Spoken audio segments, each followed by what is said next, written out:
Bonjour à tous, tendance dans le rouge ce matin à la Bourse de Paris. La séance du jour sera rythmée par la publication des indices PMI d'activité dans le secteur privé en janvier en Europe. Celui du Japon est déjà connu, il s'est replié de 0,3 points à 49,7 dans le secteur manufacturier au mois de janvier, tandis qu'il recule de 2 points à 45,7 points donc dans le secteur des services.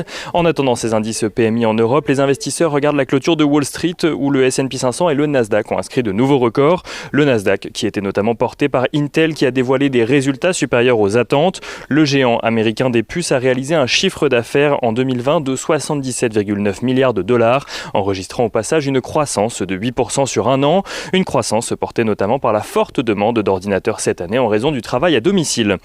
IBM affiche de son côté un recul de 7,3% de ses ventes, un recul dû à l'ensemble des activités du groupe. Les investisseurs qui gardent en tête également le contexte sanitaire, toujours alors que l'idée d'un troisième confinement est de plus en plus citée par les membres du gouvernement. Emmanuel Macron se laissant encore une semaine avant de décider de nouvelles mesures, tandis qu'Olivier Véran a annoncé clairement hier que le gouvernement pourrait aller jusqu'à un reconfinement. À noter que Hong Kong a pris la décision de son côté de confiner tout un district afin de limiter la propagation du virus.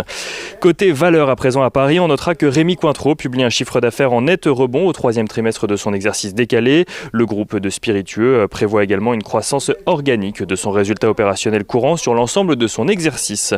Et SEB relève de son côté sa prévision de résultat opérationnel des activités pour 2020. L'entreprise a par ailleurs enregistré une croissance organique de ses ventes au quatrième trimestre. Et on finit rapidement avec les nouvelles du côté des matières premières. Le pétrole qui ce matin est au-dessus des $55 le baril de Brent, tandis que l'once d'or est au-dessus des 1860 $. L'euro-dollar, lui, se situe juste au-dessus des 1,2150 $ pour 1 euro.